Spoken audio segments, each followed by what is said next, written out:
Une question de plus en plus pressante va se poser. Comment cette guerre va-t-elle prendre fin? Ce soir, j'entrecoupe l'avis de différents experts qui estiment grosso modo que 4 grands scénarios se dessinent.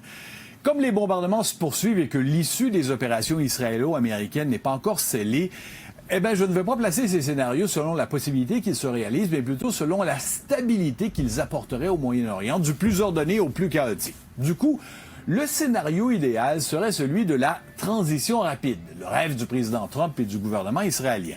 Après un tabassage aussi intensif, les forces iraniennes déposeraient les armes, autant l'armée que les gardiens de la révolution islamique.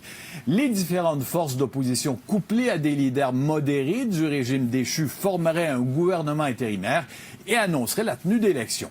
Dans cette hypothèse, l'Iran remettrait l'uranium hautement enrichi dont je vous parlais hier à 60%, mais aussi à 20% aux États-Unis et renoncerait au développement de missiles à longue portée en échange d'une normalisation avec Washington et donc la levée des sanctions. Bon, naturellement, considérant les échos nous venant de Téhéran, malgré les derniers jours de frappe, on n'est surtout pas là.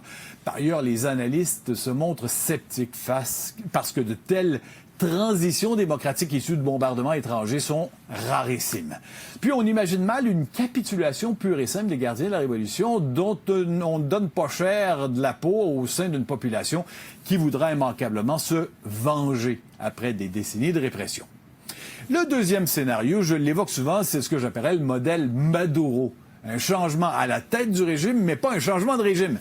Savoir si, après l'élimination du guide suprême Ali Khamenei, un dirigeant plus pragmatique, par exemple l'ancien président Hassan Rouhani, pourrait émerger.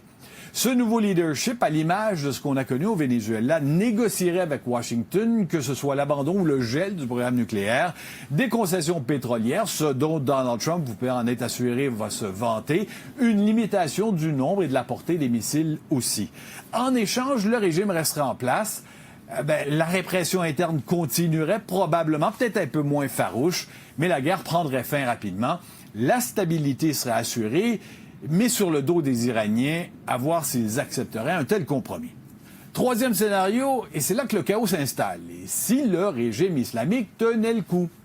En dépit de l'intensité des attaques israélo-américaines des derniers jours, ça reste, écoutez bien, l'issue la plus plausible selon plusieurs observateurs.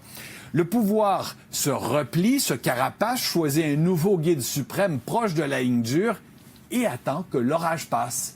Si la patience et la détermination des États-Unis s'effilochent, Téhéran pourrait parier sur un retrait progressif de Washington, laissant Israël gérer seul la pression militaire. Le plus terrifiant dans ce scénario, c'est que le pouvoir iranien, agissant secrètement, pourrait décider d'accélérer son programme nucléaire, enrichir le plus rapidement possible les 400 kilos d'uranium à 60% qu'il possède dans l'espoir d'en tirer rapidement une bombe nucléaire. Vous pouvez imaginer la suite si le régime décidait de s'en servir ou de menacer de s'en servir pour garantir sa survie. Enfin, dans un quatrième et dernier temps, il y a le risque réel que l'Iran soit emporté par la guerre civile avec des conséquences humanitaires épouvantables.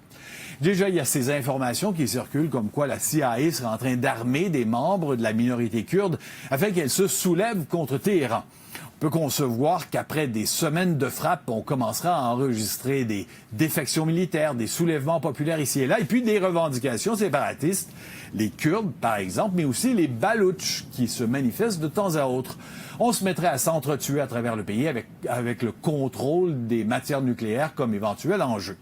Ce n'est pas, je dois vous le dire, le scénario que privilégient les experts, mais c'est certainement celui qui inspire le plus d'inquiétude. Alors, vous voyez l'éventail des potentielles conclusions d'un compromis total à une dérive menant au chaos complet. Et ce qui étonne les analystes, c'est que ni Américains ni Israéliens ne semblent disposer d'un plan d'après-guerre clair, ce qui fait que dans un tel vide stratégique, tout devient possible.